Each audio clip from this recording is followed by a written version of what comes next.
Olá, família Colorado, uma ótima tarde a todos os colorados e coloradas de todos os recantos desse planeta e, é claro, também a todos os amigos, mesmo não sendo colorados, que gostam do futebol. Futebol, gente, é talvez o esporte mais democrático do mundo. No futebol, em qualquer país rico ou pobre, qualquer pessoa, de qualquer raça, cultura ou classe social pode participar. Diferente de alguns outros esportes em que somente gente abastada tem condições de participar. Tudo bem, Betão Araújo? Eu estou fazendo essa live em relação ao Fernandinho, que eu quero deixar muito claro para vocês. Eu, se fosse treinador, eu não convocaria o Fernandinho. Acho que não é um jogador para a seleção brasileira. Mas agora o que estão fazendo com ele e o que eu recebi de print, tá? De pessoas chamando, dizendo palavras como a culpa é tua, macaco preto, essa coisa nojenta, essa coisa de baixo nível, tá? Isso é coisa olha, com perdão da má palavra, mas, cara, isso é coisa de vagabundo. Com ou sem dinheiro, é coisa de vagabundo, tá? É coisa de gente, cara. E infelizmente nós estamos no país do politicamente correto. Eu não posso falar aquilo realmente que eu penso de um racista, tá ok? Porque eu teria muita coisa para falar sobre um racista. Mas é um absurdo o que estão fazendo. As redes sociais, elas vieram realmente para melhorar a relação interpessoal de pessoas em todo o mundo. Mas tem alguns, tá, que acabam utilizando isso para destilar ódio. É um absurdo. Aí a seleção brasileira foi desclassificada. E daí que ela foi desclassificada? Eu tenho horror a esse tipo de comportamento no futebol, cara, ou em qualquer outro esporte. Tá? Eu acho que quem concorda comigo pode dar o seu like aí, né? Tá? Esse espaço, como aqui o Marcos falou, o Marcos Córdova, né? Boa tarde, Lindomar, a todos os outros amigos. Esse espaço de racismo, de ódio, tá? Cara, não pode mais acontecer. Pois é, né, Leandro? Jogou mal, cara, mas o que é isso? Não é a primeira vez no futebol brasileiro que nós temos esses casos nojentos de racismo. Tivemos uma vez contra o Tinga, tivemos uma vez contra o Aranha. Eu estou falando de casos mais aqui, mas por favor, o torcedor gremista que está me vendo nesse momento, não é contra você, torcedor do Grêmio, que eu estou fazendo essa live. Não é isso aí. Eu só estou dando exemplos que estão mais próximos aqui, tá? Inclusive o Tinga foi torcedores, alguns torcedores do Juventude, quando ele estava jogando no Internacional, que fizeram isso, não é? José Santos, é triste, rapaz, é triste ver isso aí, tá? Nós tivemos outro caso agora também nas redes sociais da questão do D'Alessandro, e eu não comentei e não divulguei aqui, porque acho que não tem que divulgar esse tipo de coisa. Mas aí saiu em toda a imprensa, fizeram questão de divulgar, e até o momento eu me mantive quieto isso aí, e vou dizer, quem fez isso aí, pra cadeia não vai, a gente tem que dizer, tem que ir pra cadeia, não, vai ter que pagar, vai pagar prestar um serviço comunitário, vai capinar a rua, tá? Porque ali foi difamação. Agora, crime de racismo, olha, eu não posso aceitar. E aí é cadeia mesmo. Tem que ir pra cadeia. É menor de idade. Todo menor de idade hoje é responsável. Tá? Ele é responsável. A gente começa a proteger demais e essa proteção acaba virando uma libertinagem. Tá? As pessoas têm que serem responsáveis pelos seus atos. É como eu chegar aqui para vocês e começar a incitar a violência. Tá? Algumas pessoas podem aceitar, outras não, e vão me denunciar e devem denunciar o dia que eu incitar a violência. Certo? Mas não pode acontecer o que está acontecendo. Além do mais, é uma partida de futebol, é um campeonato que daqui a 4 anos tem de novo. Tá? Concorda, João Pinheiro? Enquanto não tiver prisão para isso aí, acontece que nós temos uma Câmara de Deputados que não quer mudar as leis, porque se mudar as leis lá a maioria vai para a cadeia. A gente sabe disso. Então eles não querem mudar. O Everson aqui, que eu vejo que ele existe pessoas do mal, não é torcedor, como foi a questão da Rússia, uma grande palhaçada. Isso para mim é absurdo. Com certeza, Everson, concordo contigo. Gente, aí nós vamos colocar o seguinte aqui. O mimimi hoje é tanto, e é aquele negócio que se você fazer uma crítica, você não é brasileiro. Por exemplo, se você fizer uma crítica à seleção brasileira, já dizem que você está secando a seleção brasileira. Tá? Então as pessoas elas estão distorcendo tudo. Não é a maioria, é uma pequena maioria. É a mesma pequena maioria que promove a violência nos estádios, que promove esses atos lamentáveis de racismo. São essas minorias que tentam manipular tudo. Então você fazer uma crítica à seleção brasileira, você não é brasileiro. E uma coisa que, para quem me acompanha há algum tempo, eu não misturo política partidária com futebol. E muitas vezes as pessoas misturam política partidária com futebol. Assim como tentam vender para nós brasileiros que o Brasil só tem futebol, que o Brasil não exporta nada, que o Brasil não produz nada, e que se não é o futebol, que só o futebol é a alegria do brasileiro, que só a seleção brasileira é a alegria do brasileiro. E acabam vendendo essa ideia principalmente para as pessoas mais humildes, infelizmente. Tá? E a gente sabe o porquê disso tudo. Audiência, patrocínio, dinheiro. E aí tentam vender essa ideia de que o Brasil não é o Brasil se não for campeão do mundo. Por favor, cara, essas coisas têm que parar. João Pinheiro, eu concordo contigo que faltou um líder na seleção. Concordo que houve erro do Tite, um erro crasso, ele não determinou quem era o capitão.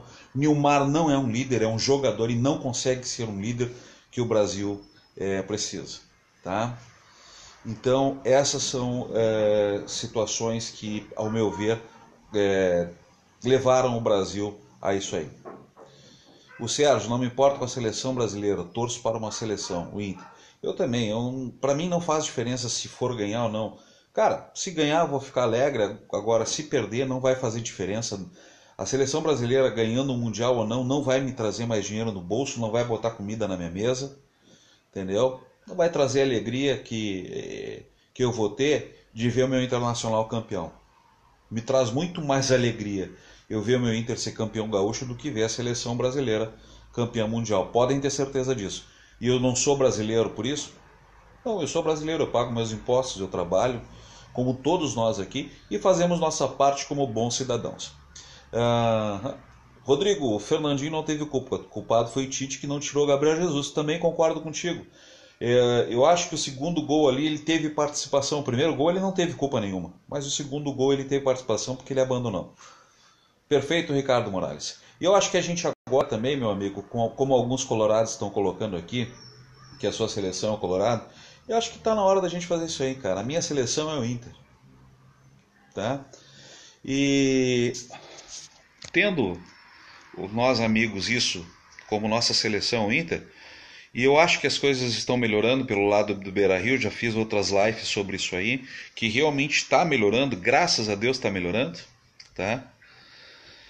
O Marcos Lima fala que a Bélgica jogou muita bola mesmo, Marcos, tu tem razão disso aí, jogou muita bola, tá? Mas voltando a essa questão de a minha seleção é o Inter, cara, sabe quando você tem aquele pressentimento de que a coisa tá ruim, e quando a coisa boa tá boa. Então eu vinha criticando o Internacional o ano passado, que as coisas estavam ruins e estavam ruins, mas as coisas começaram a melhorar.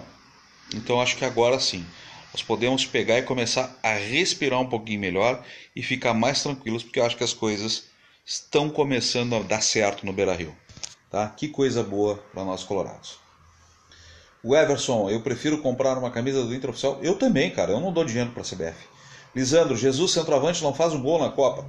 Cara, o Gabriel Jesus foi uma grande decepção. Para mim não. para mim não, tá?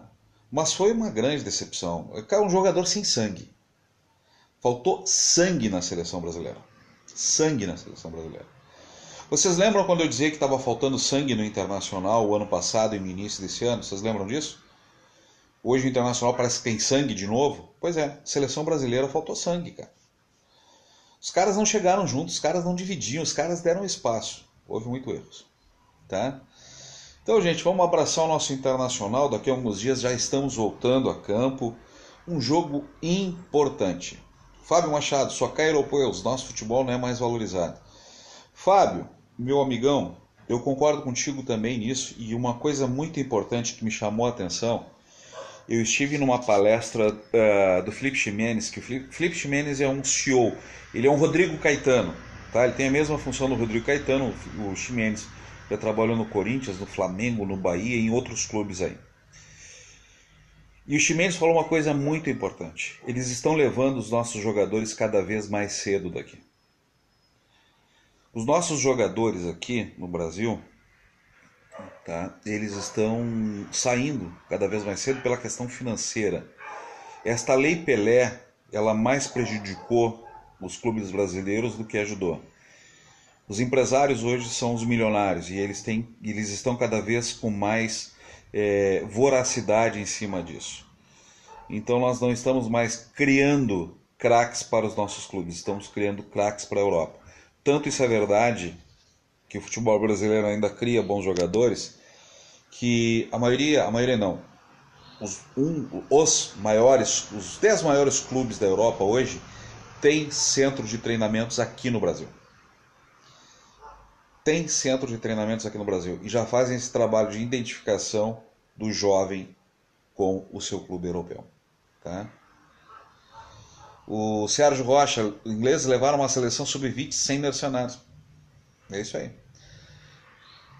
Lembro sim, Charles, o Beto, que fizeram conosco em 2005, aquela roubalheira toda. Não foi a primeira vez que a CBF meteu a mão no Internacional, foram várias outras, tá? Lisandro, está na hora de surgir jogadores novos no Brasil. Estava falando sobre isso aí, Lisandro. A questão é que os jovens estão saindo cada vez mais cedo. Leonardo, desde o nascimento da Lei Pelé, o futebol brasileiro começou a cair. Concordo contigo também nisso.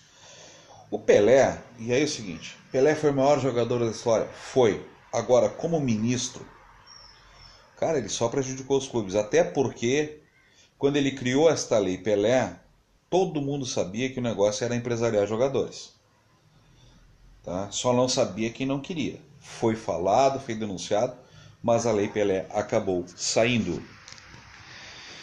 Também, João Pinheiro, faltou malandragem na seleção brasileira, mas faltou malandragem justamente pelo perfil de jogadores que tinham sido convocados. Foram só como é que se chama? Os bons moços. Não tinha nenhum bandido na seleção, gente. Tu tem que ter no teu time um bandido ou dois. Se tu não tiver um bandido ou dois no teu time, é aquele cara que tranca a jogada, é aquele cara que sabe bater. Isso não é só na seleção, também é no clube de futebol, velho. Não vai longe. Tu tem que ter o bandido. Tá? O cara que sabe chegar junto, o cara que sabe chegar no ouvido do juiz. É isso aí. Faltou esse bandido na seleção. Tá? Mas o erro é de quem? De quem convocou. O Tite errou. E o Tite errou também por morrer abraçado com alguns jogadores que não mereciam estar na seleção. O Douglas Costa era para ser titular, provou que era para ser titular, mas ele manteve o William. Gabriel Jesus também não era para estar jogando. Firmino provou que era para ele estar jogando. E ele morreu com o Gabriel Jesus. Tá? E sobre o Neymar, eu não vou falar mais sobre o Neymar, eu vou dar um último pitaco sobre esse jogador. Tá? É um jogador que tinha tudo para ser um craque. Era para ser aquele jogador diferenciado. O Neymar, devido a toda a questão de marketing que envolve ele, tá? E ele aceitou isso. Como eu falei esses dias, se o Neymar tiver uma unha encravada, eles vão dizer quantos milímetros está a unha encravada do Neymar. Ele se perdeu. É um jogador hoje chorão, um jogador que se atira, um jogador que cai, e um jogador que não decide. E não decidiu. E todo time de futebol, e a seleção brasileira é um time de futebol, que ficar dependendo apenas de um jogador não vai muito longe. Tá? E está havendo um grande erro no Brasil de hoje se valorizar apenas o toque de bola, a posse de bola, o toque, toque, toque, toque, toque, um jogador para ser o definidor. Está errado. É isso que está fazendo com que o futebol brasileiro venha decaindo também. Sérgio dos Santos, William e Gabriel Jesus, cara, o Gabriel Jesus, eu até gosto do futebol do Gabriel Jesus, mas como eu te falei, faltou sangue, faltou personalidade. Cara, e o William pra mim é um jogador que, cara, Douglas Costa é melhor que ele. Tyson, não sei se não é melhor que o William, tá? Perfeito, José. Bom, na seleção de 2002 os jogadores tinham postura de homem, hoje infelizmente é o contrário. É isso aí, concordo. Bom, pessoal, estou indo embora. Agradeço aí a atenção de todos vocês. Se puderem compartilhar, é importante compartilharem a live. E agora, terminada a Copa, a gente começa a voltar para o Internacional, que já começa logo aí nessa semana que vem. Nós já estamos, próximo domingo, já estamos começando então novamente o Campeonato Brasileiro, num jogo muito importante para o Internacional. E muitos vão dizer assim, né, o Atlético Paranaense está lá na zona de rebaixamento. É um jogo perigoso para o Internacional, tá? Bem perigoso, porque o Atlético precisa ganhar e vai vir para cima e vão fazer um caldeirão contra nós. O Luiz Fernando Cunha, Charlon e o nosso goleiro, o Alisson, eu vou falar sobre o Alisson. Então, eu vou falar para vocês do maior goleiro da história da seleção brasileira, que se chama Cláudio André Tafarel. Tá? 3 Copas do Mundo. O Cláudio André Tafarel, o Rio de Janeiro, os jornalistas do Rio de Janeiro faziam uma pressão enorme, mas enorme, para que Tafarel fosse banco de Cássio, goleiro do Vasco. Eles inclusive inventavam que o Tafarel tomava frangos. Tá? O Alisson não tem um goleiro hoje brasileiro melhor do que o Alisson. Mas eles fazem uma pressão tão forte. Eu vou aqui excluir a pressão dos gremistas que queriam o Marcelo Groi, que é um bom goleiro, mas não tem perfil de seleção. Tá? Assim como eu disse que o Jeromel tem perfil, e para mim Jeromel seria titular nessa seleção brasileira, porque Jeromel é um dos bandidos que faltou. Tá? O estilo Jeromel. Então, eles estão tentando crucificar o Alisson, principalmente a imprensa paulista, porque queria o goleiro do Corinthians. O Alisson é um baita de um goleiro. E os gols que ele tomou, tá, foram indefensáveis. Indefensáveis. Primeiro gol contra. O cara está esperando a bola vir no segundo pau e acaba acontecendo aquele acidente, não tem como defender. E o chute que o Beckham deu, cara, a velocidade da bola, cara, não tinha como ele chegar. Certo? Essa é a diferença. O Wagner, diferente de craque, Ronaldo Fenômeno e essa é a diferença. Perfeito. É o que eu digo. Craque é craque, ídolo é ídolo, tá? O Neymar para mim não é ídolo e não vai ser. Tá certo? Bom, pessoal, tô indo embora, mas mais uma vez, muito obrigado pela atenção. E vamos lá. Eles querem detonar com o Alisson? Cabe a nós, aqui nas redes sociais, defender o Alisson como o grande goleiro que é. Tá certo? Beijo no coração de todos os colorados, a todos os amigos e amigas, e a gente volta outra hora aí para falar mais do nosso Esporte Clube Internacional. Ok? Pessoal, rumo a Libertadores 2019. Valeu, gente. Tchau, tchau.